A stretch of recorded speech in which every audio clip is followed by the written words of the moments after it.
It's 12:32 a.m. in an abandoned asylum in Dover Plains, New York, and you're listening to Night Call.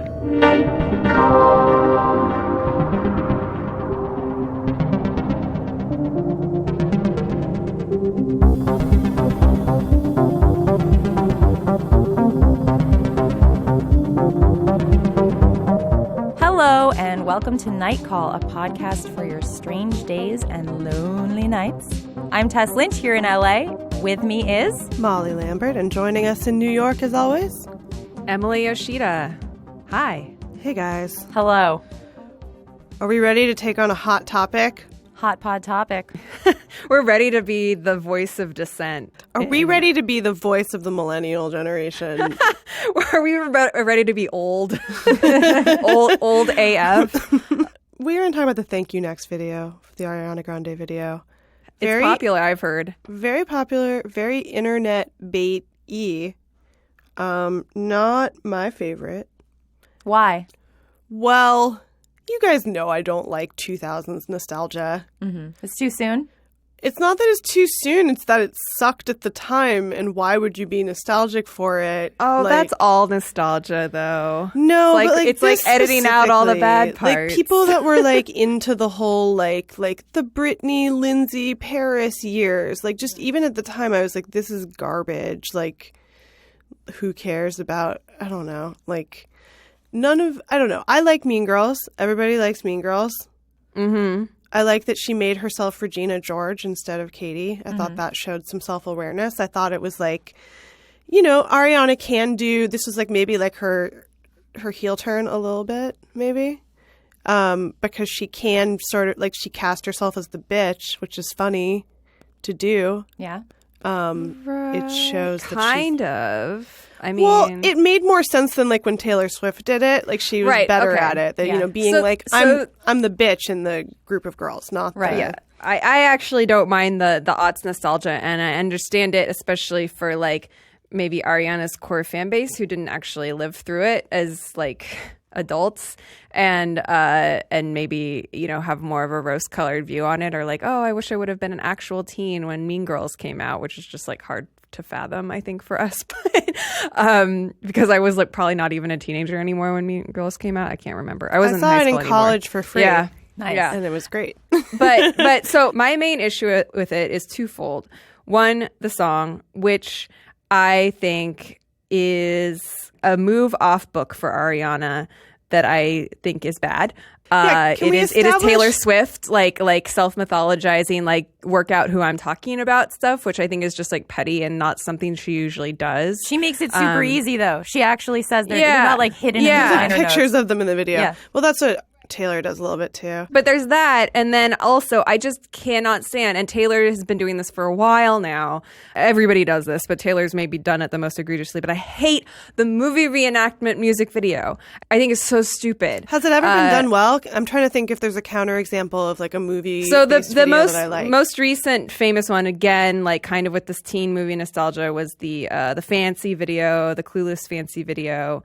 Right. There's a not as seen.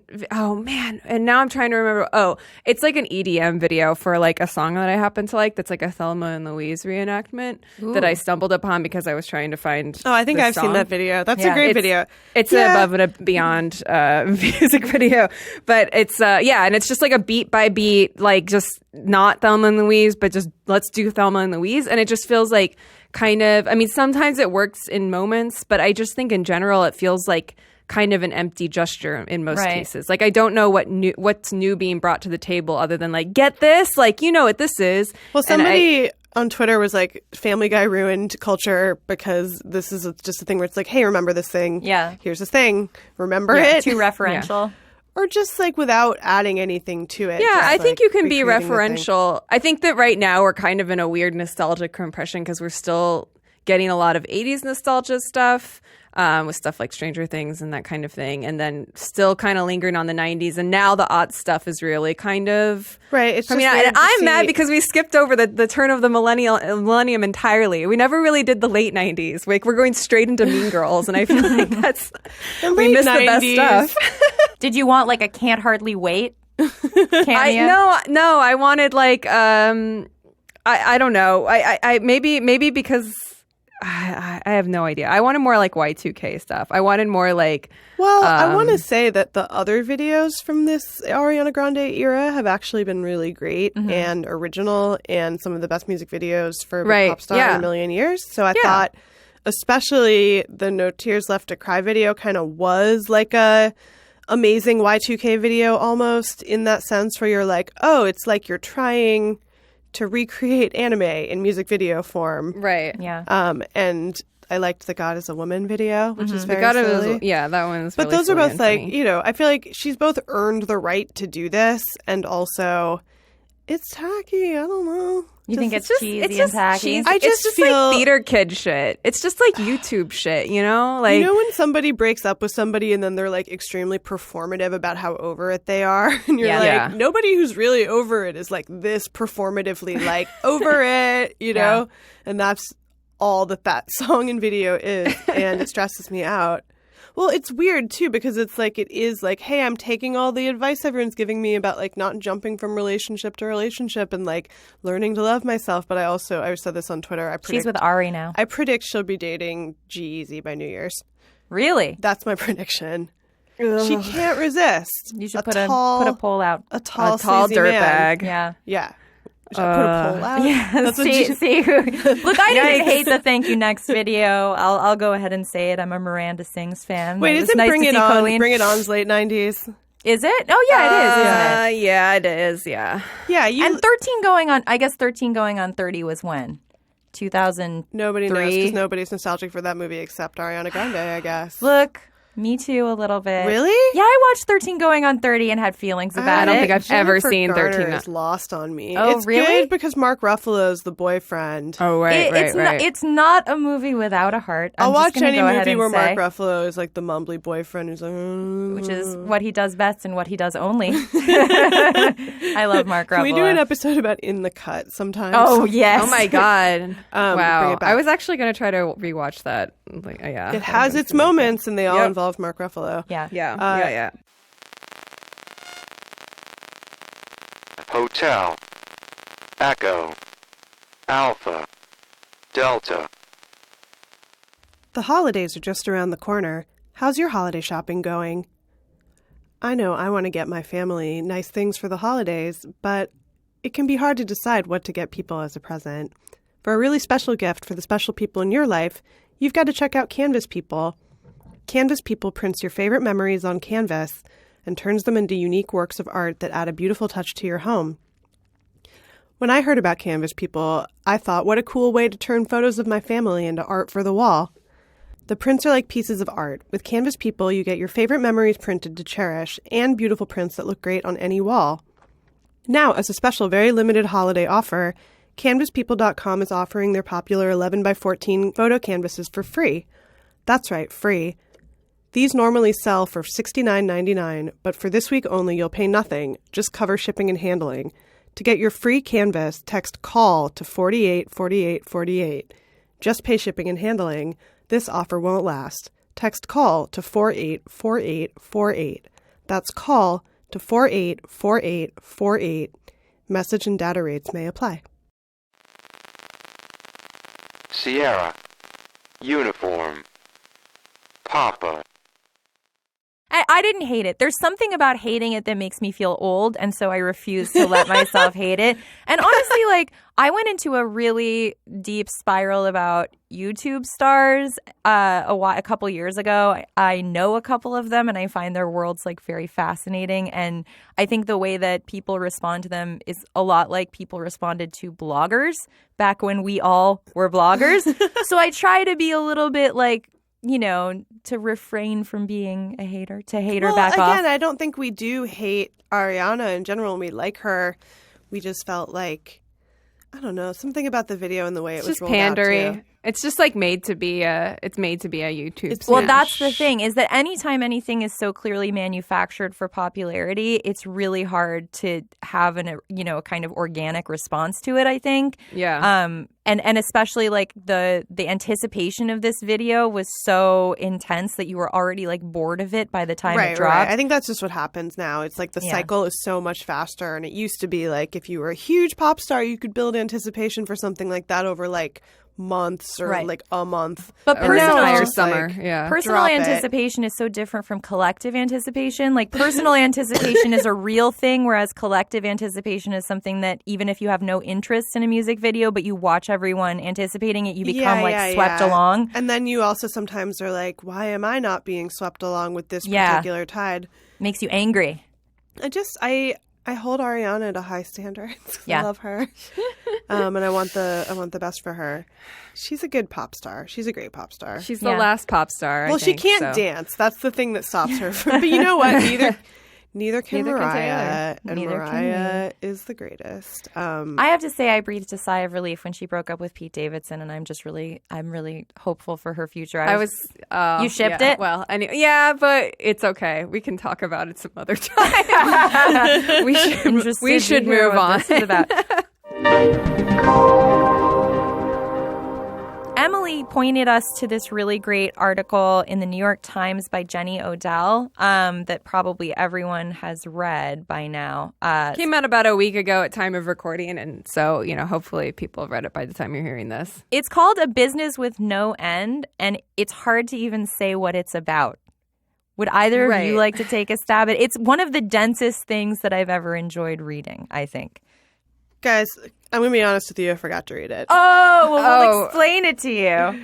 The graphic made me be like, what is this about? I have to say, some of the like long reads graphics are The really not graphic- working for me in general. Well, wasn't this like, this was like a It's the one with the face coming out of a yeah, furniture of the- catalog. And I was of like the Amazon store. Yeah. The way that long reads are being presented now is like you have to have this interruption of like a blinking, like a little mini web page. I find it very like somehow ancient looking. It's not it's not working for me. So Yeah. so basically this is just like a very long internet rabbit hole that begins with the writer hearing from I think a student of hers or something that their parents or their family had been getting these packages delivered to some LLC that they had never heard of, like what was it called, like Valley Fountain LLC, and this kind of weird like kind of predictive marketing and like the thing where there for a while there were all these Amazon stores that would just do sort of SEO products that were just predictively created.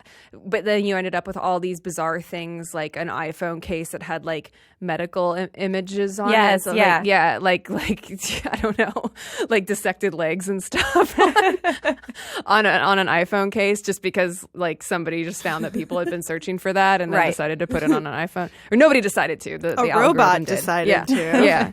But so she found that this company, one of many that was owned by this guy, Jonathan Park, who was associated with this Christian university called Olivet University that was in the news recently for being a part of the whole sort of weird thing that brought down Newsweek. It's like it's hard to say this in like distinct sentences because it's just like and then Because it That's sounds sort of the like way an that- SEO wrote the story. Yeah.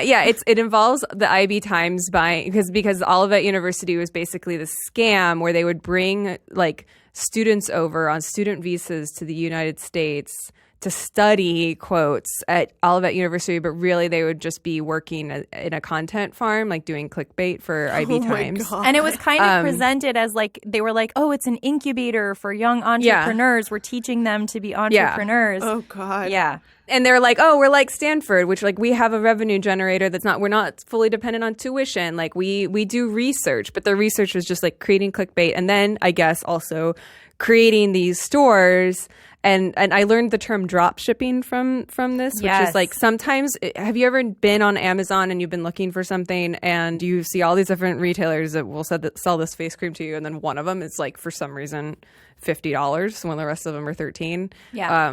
And that's basically what this is. So drop shipping retailers don't keep any inventory. They just, when they get an order for something, order it from overseas and have it shipped to you. So it costs like 3 times as much and takes, a zillion weeks. But I guess they're just preying on the 1% of people who are, don't realize Probably what they're doing. old. Yeah, probably old. Really? Yeah, Go for honestly, the yeah. $50. Is there like an advantage to it? Well, no, they make all make of the money. money. Yeah. They make the difference between how much they paid for it and how much you get it for, and they're Yeah. just kind of playing the odds with Amazon. Yeah. But these companies that are registered and like associated with these Amazon stores, I mean, this is like the stuff where I start to get like feel creepy. Like you start to have a weird feeling in your stomach, like you do for the entire article. Yeah. Because the companies are named like, I wrote some of them down. BroPastures, Yeah, BroPastures was the best one. Dreamlish, Your Friend Bart LLC. And then the creepiest one is Giggling Eye. it's like, but it's all like upper caps, lower caps, upper caps, lower caps, like Giggling Eye. The weirdest part of the article, though, It's so scary. is that then there are like brick and mortar stores that are kind of born out of this whole enterprise that started as like an online kind of scam. And so there's one called Stevens Books that was, and it's all the same group of people. I think it's Steven's book, though. That's the weird thing. Well, it's it's Stevens Bookshop, stevensbooks.com, and Stevens Book were all the like registered Yeah, they names, just I registered think. every single domain. And they then have there's a store this in actual San Francisco where they said the writer Jenny Odell was like, I walked in and it just looked like a set for a bookstore, and like the sales clerk was like, "Oh, would you like to check out a book?" "Oh, I'm sorry, I forgot we're not a library." Because no one comes in because it's just this weird front. And It's did just you so watch crazy. the video of so the guy who apparently owns this, who's like registered as the owner of that LLC, is this like Eastern European guy who's in this video talking about the legacy of Stephen's book. And he's Joseph Balansky is his name. But then he was like, "Oh, people call me Steven or Joseph Stevens as my nickname." But it's he just bought the company like Stevens Books as it existed. Why do they establish a brick and mortar? To make them seem legitimate, I think. I guess just to have like a toehold in reality, but then it just becomes this weird But like it's not mirror. like having an independent bookstore is profitable. Well, No. I think what happened was they buy an existing business, like Stevens Books is like an existing business or something, especially like an older business. They fill it with their merchandise, and then it's like, oh, look, it's not fake because it's existed for 100 years. Yeah, because then they're brand that's selling been around. They're selling like finger puppets or something at the register at Stevens Book, like that are also sold by these And other like retinol stores. cream. They're selling like butt cream and like baby fingernail clippers and like a scary horse head for a toddler to wear. One of their most successful stores is called, what's the name of the store? It's so awful. It's like Little Martin's. Oh, yeah. It's so awful. Everything they choose is like so off that it must be a So science. scary. Yeah.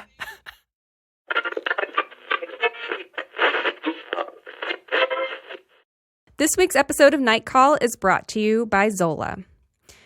Zola is the wedding company that will do anything for love, and it's reinventing the wedding planning and registry experience to make the happiest moment in a couple's life even happier. From engagement to wedding and decorating your first home, Zola is there combining compassionate customer service with modern tools and technology, all in the service of love. So, funny story, I actually used Zola this past summer when I when I committed marriage. We had a variety of different needs, and sometimes you start looking through a registry for one place and they have some of the things you want and not some of the others. And Zola is just a really great place that kind of picks from a bunch of different brands and things that you want already, but you don't have to it doesn't all have to come from one store. And it makes it really easy to put together a registry that's easily shareable, that your friends can come and peruse online. It's just really clean and simple and easy to use. So when you join Zola, you get to create a free wedding website, which you can do in minutes. It's very stylish. There are 100 different website designs to choose from. You can add photos and stories about the wedding. And also when you register, your Zola registry automatically integrates into your Zola wedding website. So all your guests can get all the details they need and buy you a wedding gift in one convenient and beautiful place. You can also put FAQs about your gifts and your registry, about your wedding, all of it right there in one place. Their store has the widest selection of gifts, all at different prices. You can choose from over 500 top brands from KitchenAid, Cuisinart, Sonos. I registered to get some Brooklinen sheets on Zola, as well as a coffee maker, a Cuisinart coffee maker that I love very, very dearly now and would not be able to live without. You can also do honeymoon funds and travel gift cards and other experience registries on Zola as well. So Night Call listeners, to start your free wedding website or registry on Zola, go to zola.com/call. That's zola.com/CALL. So that's zola.com for wedding registry, free wedding website, and so much more. Go to zola.com/call.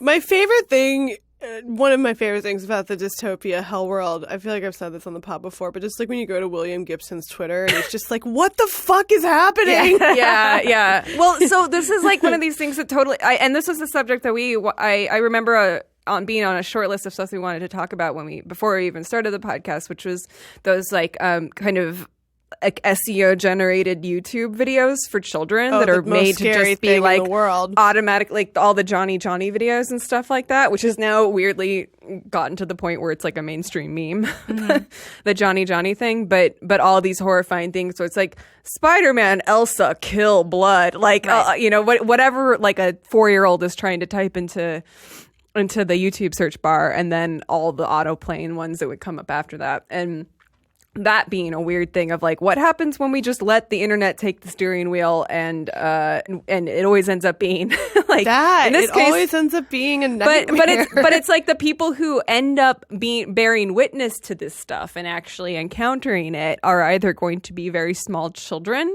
or old people who don't know how to do the internet, which is very interesting. I think with my older kid, he was really into like, a bunch of YouTube videos. Right, I was going to say, didn't you encounter this firsthand? Yeah. So, I mean, with my son, this was like 5 years ago. I just had no idea these things existed. So we would be looking at, I didn't really like the like unboxing videos, but there were some informative like truck vehicle, whatever videos.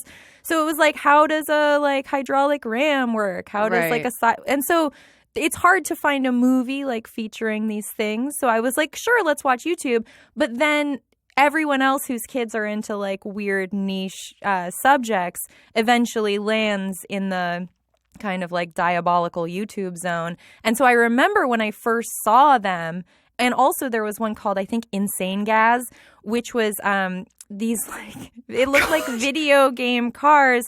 And it was just car crashes, but they weren't real. So it wasn't like obviously as horrifying as if they had been, but there was this weird... You can't really tell the difference when you're... I mean, like, it means the same thing, yeah. So I think in a way, other than people who don't know how to use the internet and children, I think there's this interesting thing of, like, mostly, I think, children watch them and then their parents discover them, and, like, the parents are so horrified and the kids are kind of, like, they don't know to be horrified yet, I guess. Yeah. Which is in a way like its own narrative of being terrified by... my brother about it the other day because he is a kid who started watching like truck videos, and I was like, don't just let the algorithm pick. Because like you should keep an eye on it because there are these weird videos. Well, it's also strange how something that's kind of just not pieced together in a thoughtful way can be so disturbing, but also like that's what makes it the most disturbing. But in a way, it also makes it somehow just it confuses you. It's hard to know exactly how to react. It's not the normal feeling of being like horrified by something because you can't think about it as like it having any intention. Exactly, it's the lack of intent that's really kind of breaks your brain. And I think that's like in this article, is the intent to break your brain.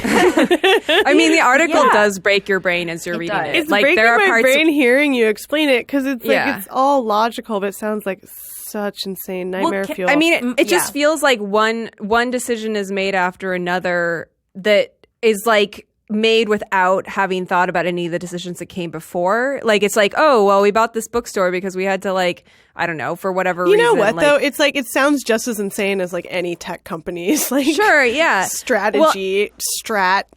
When Yeah. they explain it, when they're like, "Oh, we bought this VR company that's unprofitable because we're going to turn it into a teddy bear company that watches your children and sings them lullabies." Right.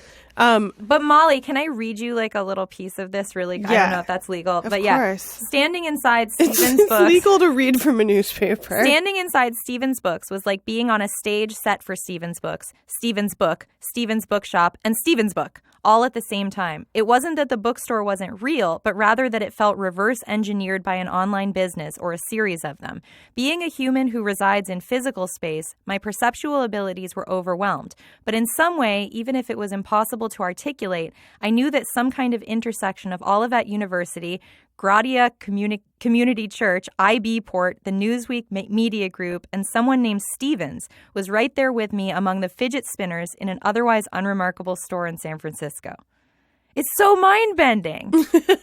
The space is really uncanny because it kind of just feels like, it actually feels like a thrift store, like from what you can Well, that's see. what I was like going a, to like say. a used Like from the bookstore. description, it sounds like a pawn shop or something. Right, Like, but it's just all a the random books, assortment. it's like whoever put together the shop doesn't even know enough about a bookstore to know how you stack books on a shelf because they're Yeah. all stacked up and down. It's so crazy. It's so creepy. Like it's just off by that much. It's like being right. in a It's dream. like no production designer in the Yeah. world would actually like make a fake bookstore right. look like that. It's like Yeah. only like Tommy Wiseau. If Tommy Wiseau made a bookshop, it would look in San Francisco. It would be like that. Well, also, they have a department store in New okay, York yeah, that this Emily is the one almost I- went to. This is like one of my favorite parts of it. But Trinity Place appeared suddenly in downtown Manhattan in 2012, the same year that IB Port Incorporated. That year, Racked wrote about how the department store had popped up to sell brands including Sylvia Lee, Trolley Dolly, Rock and Royalty, and Burkinabe Couture. The Racked journalist wrote, "If none of these names mean anything to you, you're not alone." But Trinity Place is quite real. It's now called Lee's Department Store. On a recent visit, and that's Leez for some Obviously. reason. On a recent visit to Lee's, recognizable brands were mixed in with disconcerting objects like a $59 hat that said Oslo, Iceland on it, and something called Granny Attic Bubble Foam. Both items appear to be made by J&G Korea Co. Limited. Products from Little Martin's Drawer and Asavia were prominently displayed. A sorry assortment of wooden furniture haunted the second floor, while the third floor remained dark, empty, and forbidding. Visitors were informed that it is now an event rental space. Where is this located? It's downtown in the financial district in the middle of nowhere. I was just gonna go. Like, so that's the cool thing about the article. If you look at it on the desktop, is that they do like they kind of show the process of like clicking one name and going to the next and doing like a find and like, you know, the actual what it looks like to go through this rabbit hole of like one corporation after another. And so they do like the thing of looking up Lee's and doing the Google Maps Street View and everything and trying to figure out what all the stuff is. Just that weird thing of the internet like leaking into real life kind of Can is I displayed ask really you nicely. guys a question? One of the things that I found like most disturbing about this is that everybody involved, for the most part, is part of like this evangelical organization. Yeah. And I think without that, it wouldn't have this like weird sinister thing. Not because they're evangelical, but because they're all members of the same religion and they're all working together. If there weren't any kind of like ideological glue going on, then it might just seem more like then it would just be almost like capitalism. Then it's just Right, grift, exactly. yeah. I think the idea that's kind of like creepy about it is that everyone's kind of denying their involvement in this and at feel- the same time running a university that espouses evangelical But as a values. content farm. Yeah. I feel Yeah. like there are other like MLM type things that are connected to churches, right? Well, yes. And it makes sense why. I mean, like a lot of people who are deeply religious, obviously, there's a lot of time spent at home with lots of kids. Not to generalize, It's true. But then Shout out also to our friend Jane Marie and her podcast, The Dream. It's fantastic. Which is really great. All about multi-level marketing. Yeah. A thing we're all interested in. But yeah, that's what I thought this was going to be, was like that the university was a front for multi-level marketing. But it's like weirder because it's like it's deeper than that and shallower than that at the same time. I think slightly adding to the creep factor is the fact that they were like operating out of a former sanitarium in upstate New York, Segue. which got us talking about that for a while. That was the one in Dutchess County, upstate, or like outside upstate Poughkeepsie. New York. I think we've talked about this before. Upstate New York is like the cult zone for the East Coast. Yeah. The place where people go to form their cults. When we were discussing this article, all three of us thought we were talking about the same deserted asylum that Olivet University was trying to buy, and we were all talking about different ones. Yeah, we had been to one. We're like, I've been to that mental hospital. And all the pictures we shared, it looked like they were the same, but they were totally different. Well, you guys were talking about 2 East Coast asylums. Let's clarify which ones those were. So mine is in my asylum is in, I believe it's Dover Plains on the Harlem Valley Metro North line. It's the one that you pass. I think it's around Dover North. So it's Harlem Valley Psychiatric, I think. Emily, what was your psychiatric hospital that's abandoned? Mine is outside Beacon, New York. It is called the Craig House Institute. It's beautiful. I did a little bit of like sneaking around it because it's like abandoned, but there's still furniture and stuff inside. A little you can urbex? See a little urbex. It was known for being a place that both Zelda Fitzgerald and Truman Capote spent some time. So a fancy asylum. Yeah, when Emily mentioned that, I was like, I don't think this is the same asylum. It's a beautiful build. It looks like the Xavier Institute or something. It's really really pretty. It's like all bricky. How long has it been abandoned? Do you know? Things on the East Coast that just stay abandoned for 100 years baffle me because... Well, dude, we have a Target in the middle of Hollywood that's been sitting half finished for a million years. That's true. They're going to start building it again next year. Oh, really? Yes, they are. Well, I was going to say the asylum I was talking about is a West Coast asylum in Downey that I've actually never been to, but that is abandoned and... I feel like somebody must have used that for a haunt or something. No, I mean, it seems, I feel like maybe I saw that like Marilyn Monroe was there as a kid or something. Those buildings are obviously super, super creepy. Yeah. Yeah. I feel like of all institutions, the ones that shut down, if it's a mental hospital, they just tend to just sit there unused way more than other things. Right. They sit there unused, and then you're like, oh, remember when we got rid of all the nationalized mental health care? Yeah. There's Here are this these buildings to remind us that it wasn't good, but that didn't mean we should get rid of it. Right. Yeah. There's a way to repurpose that in a good way, but apparently nobody really feels like it, so now they're just like, ooh, scary place. There's this, I think it was a hospital, and New Yorkers can maybe correct me on this. I just always notice it and think about it and feel spooky. There's like a former hospital that's empty that's right before you turn in to go to JFK. And I always want to like go in there and wander around. Sometimes you can see a light on inside, and then I don't know. I like that you're like, that's spooky. Where I want to go. I want to go there. 25 vape, 23 vape, 25 1 8 15 5. Today's episode of Night Call is brought to you by Simple Contacts, the most convenient way to renew your contact lens prescription and reorder your brand of contacts from anywhere in minutes. Instead of heading to the doctor year after year just to renew your prescription for something you wear every day, you can do it on your own time and terms in just a few minutes. This is vision care for the 21st century. So I love my eye doctor, but I don't love paying a ton of money just to find out that my prescription luckily has stayed the same. I've also been having a lot of trouble fitting going to the doctor into my schedule other than my periodic eye health exam, which I would never skip because I've already told you guys about my eye emergency. But when it comes to just checking your prescription, it takes a lot of time and a lot of money, and there's a much better way to do it. So Simple Contacts is super, super easy. You can take your vision test online. When you just want new contacts or need to make sure your existing prescription still helps you see 20/20, Simple Contacts takes the hassle out of the process. In literally 5 minutes, you can take your vision test from your phone or computer without leaving your house. I took mine from bed, which I highly recommend, but you could take it from wherever. Within 24 hours, a real doctor reviews your test and writes you a new prescription. Bing, bang, boom. New batch of lenses is on its way to you. There are no appointments or waiting rooms. You don't have to pay for an office visit. Just go to simplecontacts.com, complete a redness check and an eye chart test, and you're all set. If your existing prescription hasn't expired, you can just take a photo of it and send along your doctor's contact info and order your lenses super fast. The contact lens prices are unbeatable. The vision test is only $20 and shipping is free. I think the whole process took me less than 10 minutes, which is less time than it would have taken me to just schedule an appointment with my doctor. Today, Simple Contacts is offering Night Call listeners $20 off your first Simple Contacts order. To save $20 off your lenses, just go to simplecontacts.com/call or enter call at checkout. CALL.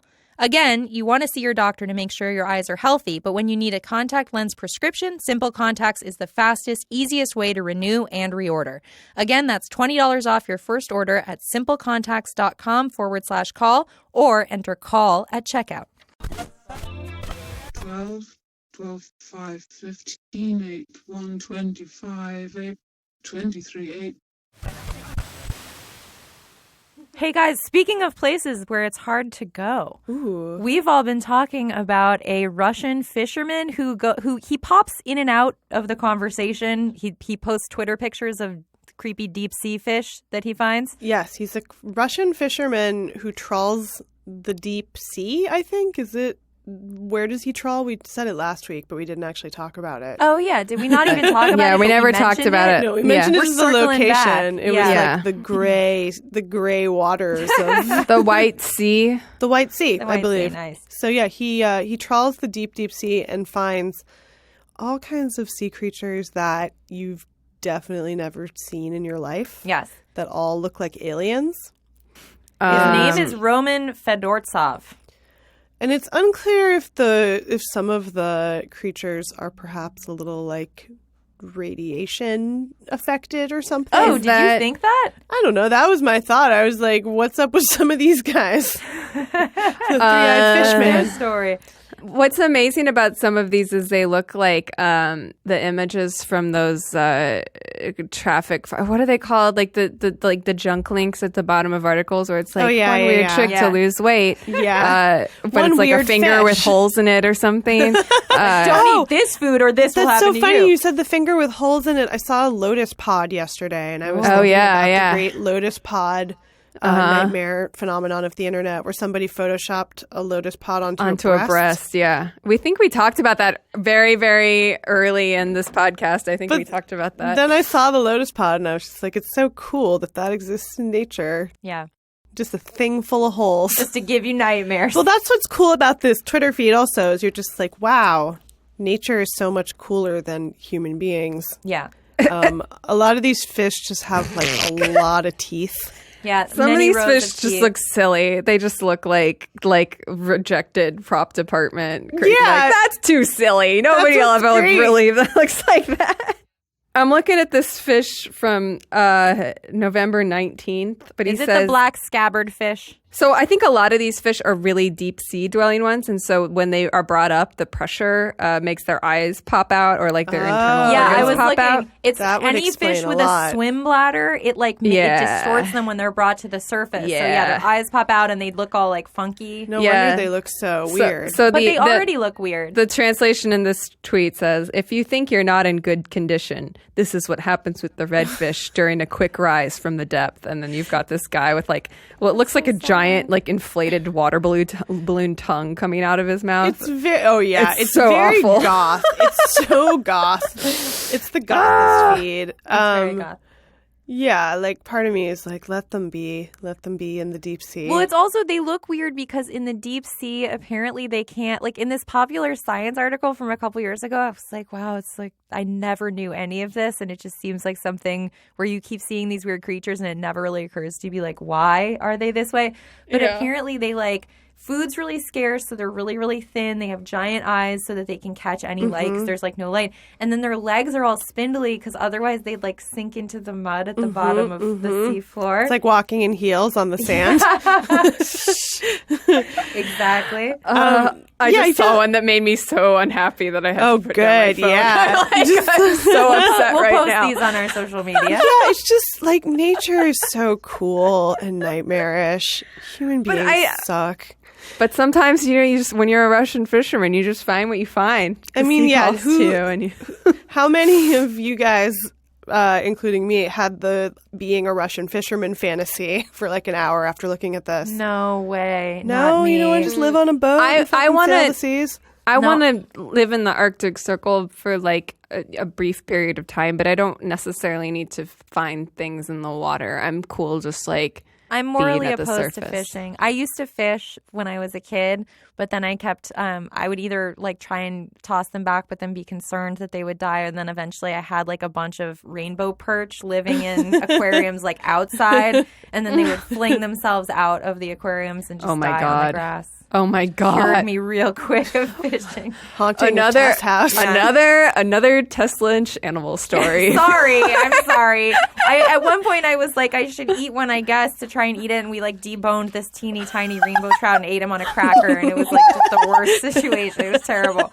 I saw a really cool lizard at a used bookstore the other day that kind of felt like it was a set, even though it was a real used bookstore. Which used bookstore? It was in Pasadena, and I had never been in it before, maybe, but it had Which this one? amazing, like, orange bearded dragon. I think it was called Alley Books.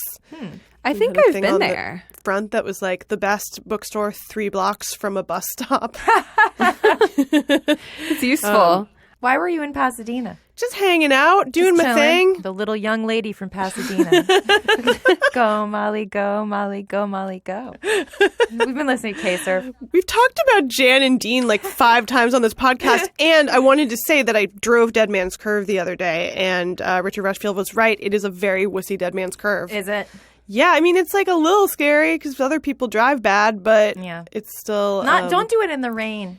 It wasn't in the rain. All right, I'm I just drove around a concerned. bunch on Thanksgiving when nobody is around and there's a lot of good driving, and I saw people straight up like drag racing on Sunset. It was great. Oh my God. Don't do that.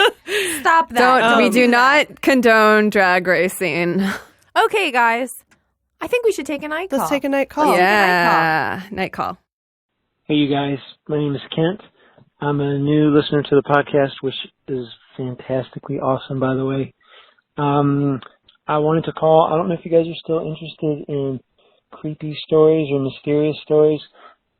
So this happened to me when I was in probably middle school in about 1980. I think I was 12 years old. Anyway, there was a guy who lived in the neighborhood who was a couple of years older, and he claimed to have magical powers. This guy's name was Daryl, and he would tell us that he was going to teach us how to enchant objects and produce an incantation that would put a spell on somebody or a bunch of other stuff like that. And we got to be pretty naturally skeptical of him, and so he said, all right, I'm going to prove to you my powers. And he said, come on, we're going to walk down this street, and as we walk under this street light, the street light is going to turn off. I'm going to use my power. So we did. We walked down under the street light, and the street light went off right as we walked under it. We walked probably like a half a mile to the end of the street, and when we came back, he said, now the street light will turn on. And when we walked underneath of it, the street light turned on. The curious thing is I've noticed that many times since then happening to me. As you pass by a street light, it turns off. Sometimes the opposite is true. A street light that's already off, as you pass by it will turn on. I was wondering if this had some type of a brainwave, electricity, metaphysical explanation that was just beyond the ability to detect it with our own senses, but that maybe there's an actual explanation for why it happens, or who knows, maybe it's just creepy mind powers. So I did some internet searching, and I saw a few sites kind of devoted to it, and most of them really poo-pooed the idea of something supernatural happening and said, well, it's just coincidence that it happens. But my experience has always been as I'm driving right as the streetlight is coming over me, that's when the light goes out. Anyway, interested to know if you guys know anything further about this. And thanks for the great podcast. I'm going to go back and listen to the next episode. Thank you so much for listening, Ken. Yeah, that was a great night call. Yeah. And I'm so glad that you did a spooky one because I feel like we haven't had any spooky stories for a while. So And I love this because I had never heard of it, but it totally makes sense to me in some weird way and makes me think of the Twin Peaks opening credits, obviously. Oh, yeah. There's something spooky about streetlights to me maybe anyway because they signal that it's night. Tess, you did a bunch of research on this I looked phenomenon. into it a little bit. So this is a thing that's called streetlight interference. There's a Wikipedia for it. There's a lot of Reddit threads about it.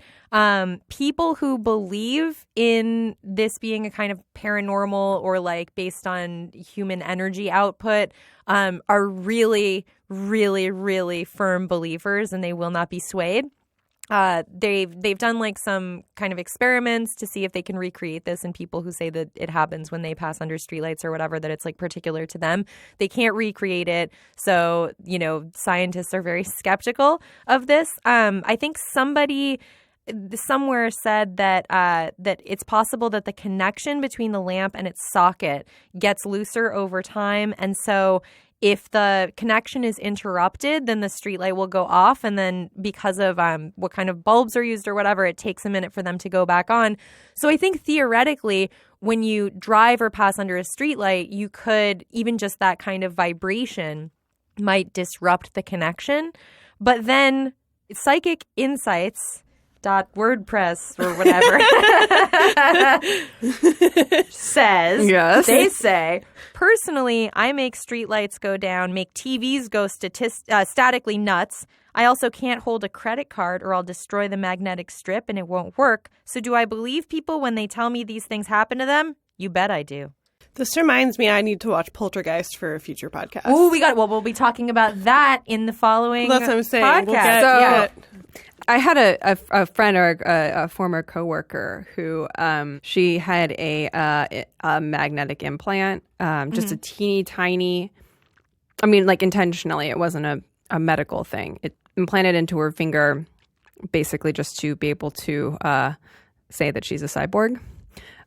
Wait, she got elective surgery for this, or this was? Yes, yeah, it's like a tattoo, but it's a magnet in her finger. Cool. Yeah. That she did, but also strange. But so I had to room with her at, I think it was at South by Southwest or something when we were working there. And her key card for the hotel room would always get deactivated every single day because she would, brush her hand against it and deactivate it.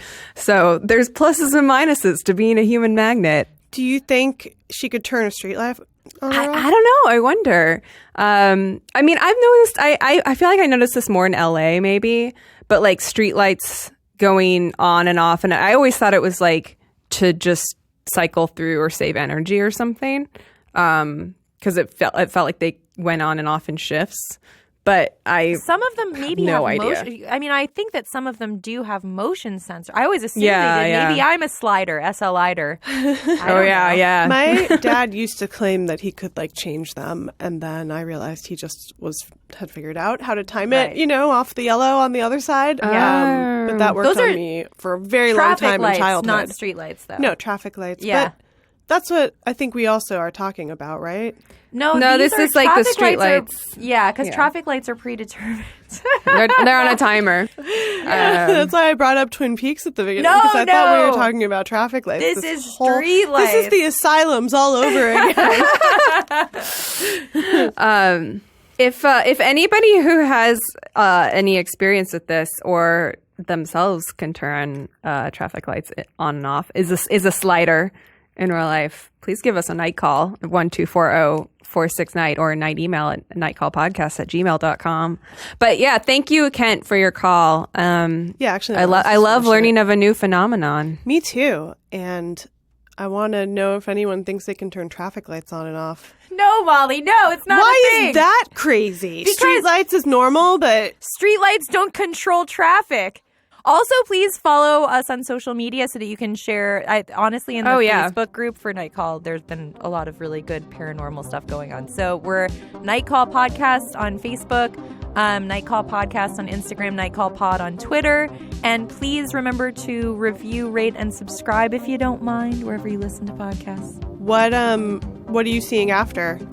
So I actually am not going anymore. I thought that I had Mortal Engines after this. Oh, Morty. What did you call it? Morty Engines. I'm looking forward to my steampunk. It took me so long to decode that tweet, and then when I did, I was like so mad at you.